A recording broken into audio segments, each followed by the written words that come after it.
Hello, and welcome back to the Paranormal Podcast. I'm Dan Pasella, lead investigator, Orange County, New York Paranormal, and thank you for joining us again. Every week, we're getting more and more people tuning in and watching, and it's fantastic. So those of you who've been with us, been listening, thank you so much for the support. If you're new to the festivities, please subscribe, rate, and review. We're on every major podcast platform there is. There is also a video version of this on our Facebook page and on our YouTube channel. So if that's how you prefer to tune in, follow us, subscribe to us there, and leave a comment. Let us know what you thought. And, when you hit that subscribe button on YouTube, also, if you click that little bell, you'll get notified whenever we post a video, whether it be an episode of the podcast or one of our investigation videos. And 'tis the season where we're releasing those fairly regularly. So it's great to be interacting with so many people. And with that said, let's move on to today's subject. So today we wanted to talk about something that we get asked a lot. We do a lot of events, a lot of lectures, and we get a lot of comments on videos and a lot of interaction through social media, which is great. We love meeting new folks. We love answering questions. But one of the questions we get a lot has to do with why we investigate at night. And is it because, do we find it scarier to investigate at night? And I find that to be such a fascinating question. Because if you turn on your television or go over to YouTube and watch any of the literally thousands of places that you can see paranormal investigations, there's a pretty common thread amongst them, and that is that it's filmed in night vision, whether it be the purplish or pinkish hue of full spectrum, which is both ultraviolet light and IR light, or just the usual black and white looking infrared vision of night vision. But why? Why do the vast majority of paranormal investigations happen at night? Well, there are a couple of reasons for it. First of all, understand going in, paranormal activity, it happens 24 hours a day, 7 days a week. Spiritual energy doesn't rest. It doesn't need a nap. It doesn't require sleep. There are a lot of interesting things associated with different times of the day. A lot of stories related to the witching hour, which is between 3 and 4 a.m. and this taboo, this idea that there's more spiritual activity between 3 and 4 o'clock in the morning. And that actually that thought dates back to the 1500s. Actually, the Catholic Church actually deemed that time span as evil and forbade activities during it. The reason they decided that 3 to 4 a.m. was an evil time of day was that they believe that Jesus Christ had been crucified at 3 p.m. and this was the inverse time of that.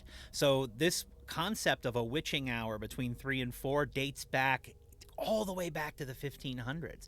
Although the term itself wasn't really recorded in any writings until the 1700s. And ever since, the reputation of that time of day has become more sinister. It's become, connected with demonic entities and negative spirits.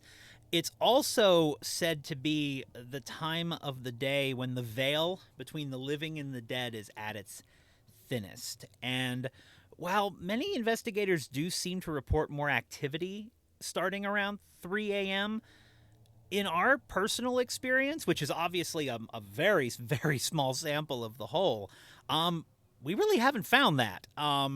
We haven't been able to conclude either way. For us, paranormal activity seems to be pretty much of a constant. And we really haven't seen anything to conclude in either way, whether the energy peaks or valleys during that time of day.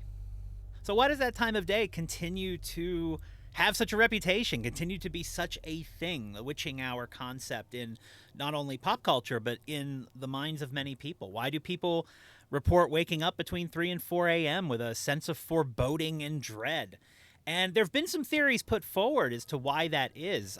One of the most prevalent ones states that given the average time that most people fall asleep, your body is actually in its deepest stage of sleep, that REM sleep, during those hours. So if you wake up for any reason from the deepest part of sleep, you're going to be coming back to consciousness from a much deeper place, making you feel way more disoriented than you would at any other time of night. And with that disorientation can come a heavy feeling, can come a feeling of not knowing where you are, can come a feeling of blurred vision, or seeing a room darker than it needs to be. And that's one of the more interesting theories I find as to why people sometimes have that feeling of when they wake up that it's extra dread during that time. It's just your body is coming from a further place internally from sleep to awake. But it's not only the time. There are mystical effects that also get attached to the moon. Along with many of the spiritual beliefs that go along with how the full moon affects the mind and the body, there is the very real impact the full moon has. It has energy. And simply put, during a full moon, there is just simply more electromagnetic energy in the atmosphere than usual. And in theory, that should elevate spiritual activity the same way that a thunderstorm does. On investigations, we often use electromagnetic pumps to, fill the room with the same kind of energy that a full moon creates by itself to elicit responses. So the moon is sort of a natural EM pump that happens every 29 and a half days, the full moon anyway, to help elicit more paranormal activity. So a lot of the legends that are associated with the moon, there actually is a scientific concept that a full moon does lead to a higher degree of paranormal activity. However, despite the effects of whatever the witching hour does or the actual energy effects of the full moon, that is not why you see most paranormal investigations happening at night. Is it because the nighttime is scarier than the daytime? Not a chance. I mean, true paranormal investigators aren't doing this because they want to scare. If you want to scare, try a haunted house or a fun house or a horror movie. It's way easier and way less costly than investigating the paranormal, for one. I always maintain that investigating actually isn't that scary. I mean, most of the time, nothing is happening at all. I just recently, this past week, we're investigating the Seneca Falls Historical Society. I sat on a staircase in front of a checkerboard for 2 hours, and I haven't looked at the footage yet. Nothing earth-shattering happened. Maybe something happened the camera caught, but still, most of the time you are sitting there, there is nothing going on around you. It's, it's fine. We love it. It's exhilarating for us, but for most people would probably be bored by it. It's why it takes 10 hours to 20 hours of investigation for a paranormal television show to put on a 42-minute show. So it's not particularly for the scare. Now, I should point out that we do our ghost hunt events at night for the added atmosphere. When people come to a ghost hunt event, they want that sense of fear and anxiety, which the darkness gives. They want to feel inside the moments that they see on television or online and have fun doing it. And that's perfectly fine. There is a huge difference between a paranormal investigation and a ghost hunt event. They are two very different things and must be done completely differently. And ghost hunt events at night, we find, get a lot more attendance and a lot more participation and a lot more interest than ones during the day because of that, because the nighttime is a little bit more atmospheric for paranormal investigations. But it has nothing to do with why we actually do it at night. Now, I'm not saying the nighttime isn't creepy. Most of the time when we get creeped out looking at evidence, it's in the review. It can give you a chill when you hear a voice or something that was in the room with you weren't able to see or hear at the moment. But the overall experience isn't frightening. It's exhilarating from a standpoint of gathering evidence and trying to understand what's going on around us. But we're doing a job, and we're focused on the job, and we're focused on the mission for that night. So even when something unexplained happens, it's actually more fascinating than it is frightening. Everybody reacts a lot differently to things when they happen. I remember at Miss Fanny's Victorian Party House, very early in our Orange County paranormal days, a stuffed animal, I believe it was a squirrel, flew off the table when we were in the room. And I responded, I'm pretty sure, by just laughing and saying, if that's what we're going to have here, you and I are going to get along just fine, to the spirits. So it was definitely more fascinating. I was more interested in trying to prove that it wasn't the vibration of the floorboards that made it fall than I was, freaked out that I was standing in a dark room with an entity that had the kind of energy to do that. Honestly, if we investigated during the day, there'd be a lot fewer incidents of tripping, falling, and bumping into things. You never get used to it. You never get used to walking around in the dark. To this day, it's very hard to walk to the light of a camcorder. Now, we're never in total darkness. Most places there is ambient light. We use flashlights. I do not understand these folks who don't want to go in with any light at all. I mean, a flashlight it's for your safety. We'd also get a lot more sleep if we investigated during the day, because, this is a late night activity. Darkness happens at night. I'm not breaking any news there. But, we end up with a lot of late nights and a lot of, late bedtimes. And the paranormal hangover is real. It takes a lot of energy because your senses are on high alert the entire time. So you're exhausted afterwards. And I'd love to get to bed at, 11 p.m. instead of 4 a.m. And if we, but investigating at night, we have to investigate when it's dark. And so why don't we do this during the day? And it's interesting. There's a lot. The main reasons for it are actually all really practical. For folks like us, and I've said this in the past, we are what you would call a scientific paranormal group, and that term's problematic for many reasons. Go back a couple episodes about definitions, and I discuss why that term can be problematic. But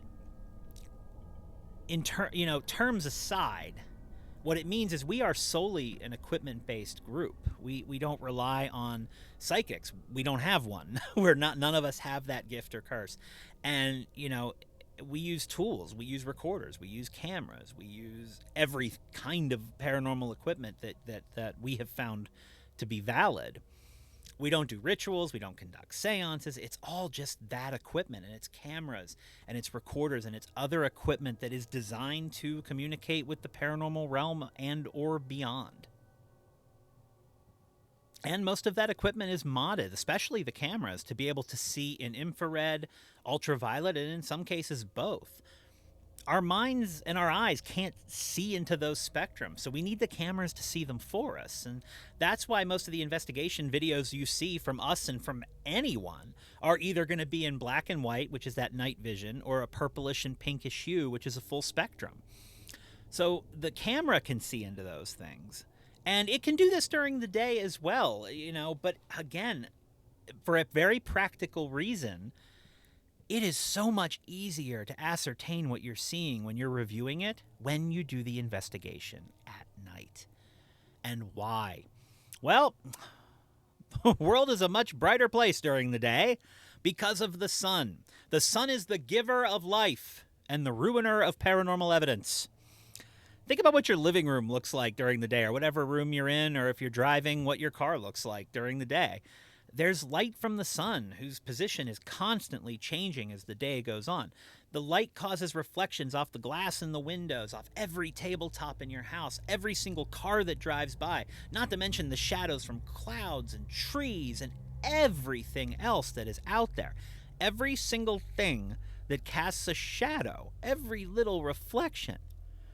I mean, when we're reviewing evidence, we actually stop the camera and back up for every little tiny little shadow and thing. It would take us 1,000 years to review evidence if we had to account for all of those factors that are simply caused by the sun, the ruiner of evidence. And also keep in mind that the visual phenomenon that we're actually looking for are pretty quick too.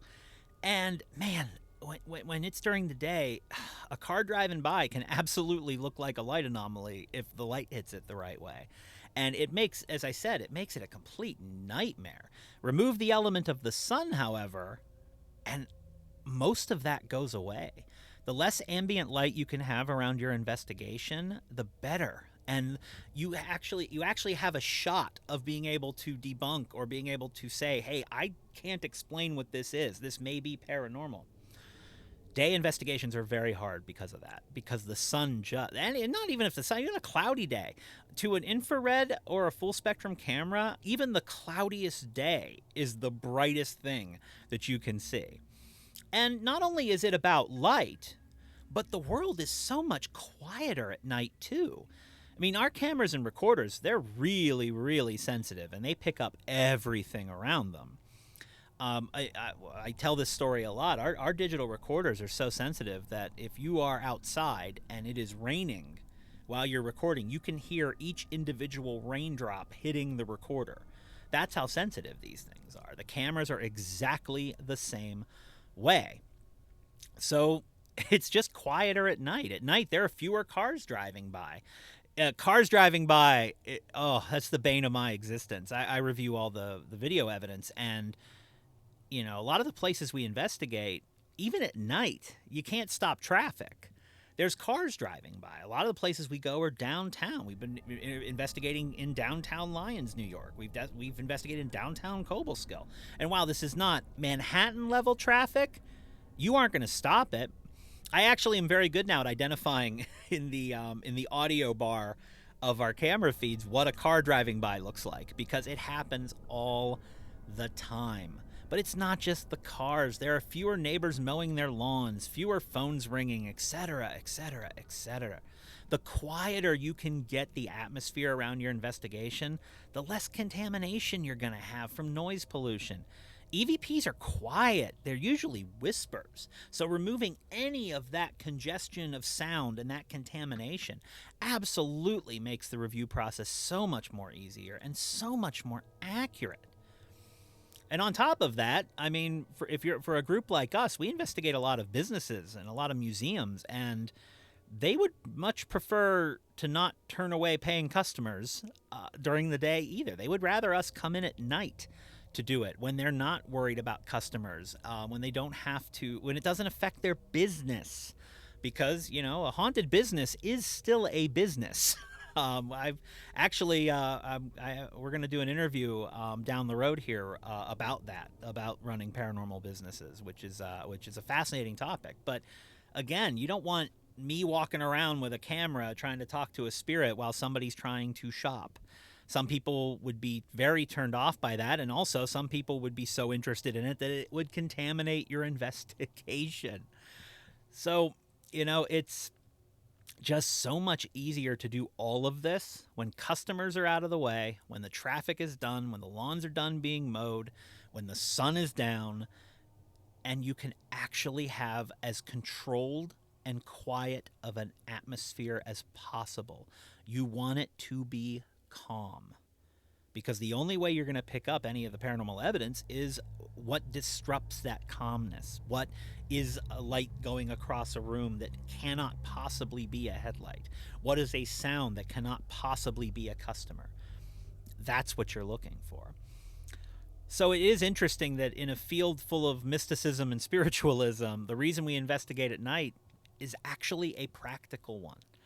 Everything works better for us in the dark, from equipment being able to function to locations being free of light and noise pollution. And it turns out that, even though paranormal evidence is happening all the time you choose to investigate it can make a huge difference in the kind of evidence and kind of footage you're going to capture and the quality of the paranormal evidence. The biggest thing when trying to get paranormal evidence, especially for a group like us where we publish everything we find, is your biggest fear is putting something out there that is very obviously not paranormal. I mean, when you're a paranormal group that publishes, somebody is always accusing you of faking it anyway. It's night and day. It's going to happen every single time. It's going to happen. But we try to be as accurate as possible. And when you investigate at night, when you have that controlled atmosphere, as I've been talking about, you can have that. So it's interesting that, of all the times to investigate, you might say the difference between when you investigate and the quality you'll get is night and day. So I just an update on Orange County Paranormal, what we have going on. And it's interesting. I just talked about night and day and the benefits of investigating at night. The night's also a little cooler, which can come in handy. We were just at the Seneca Falls Historical Society, and they messaged us the day of that they were having an issue with their air conditioner, which just is lovely when you investigate in June in a 19th century brick building. So it's a little cooler at night. Not much cooler, but a little bit cooler at night, especially if you do a lot of your investigating in the summer months like we do. Nighttime is not only sometimes better for evidence, but sometimes better for the investigators too.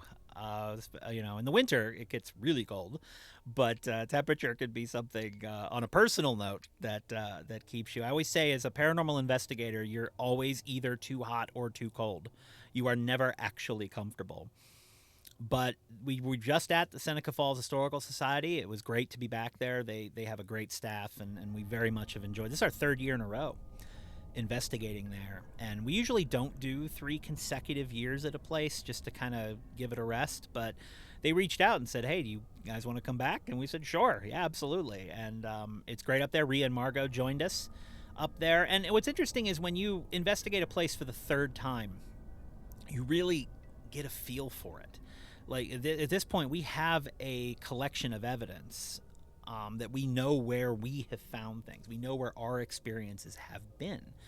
And that's really helpful, especially when we live in a world where not a lot of paranormal teams seem to publish their evidence.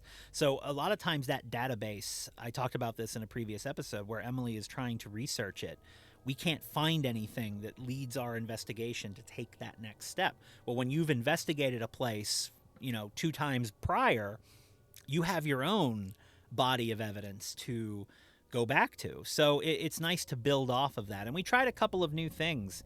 We there's a staircase there where there's checkerboards built into the landings that the Becker children, to get them to go to bed, the parents would allow them to play checkers as they went up the stairs. And as I said earlier, I spent about 2 hours on one of those landings trying to start a checkers game with one of the kids, and it was interesting. Some things I haven't had a chance to review it yet, and we'll talk more about this investigation as we review it, but it was a quiet 2 hours, but it didn't feel quiet around me, if that makes any sense.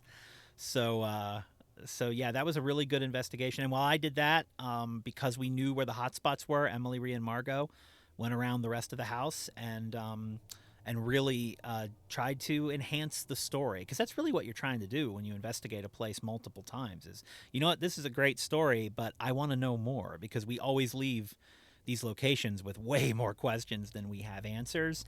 And there are some places that we've never gotten to go back to, and this is a location in the Seneca Falls Historical Society that we've been very fortunate that they are not only interested in the paranormal evidence, they're interested in the story, and they also are interested in enhancing it and understanding the spirits with whom they share their space. But whether in darkness or in light, paranormal activity is happening around us all the time. It's the equipment, the world itself, and the atmosphere of the world itself that work better for paranormal investigators after the sun has gone down. It can lead to bumps, it can lead to bruises, it leads to lack of sleep. But for us, all of that is pretty normal. Thanks for tuning in, and we'll see you next time on the Paranormal Podcast.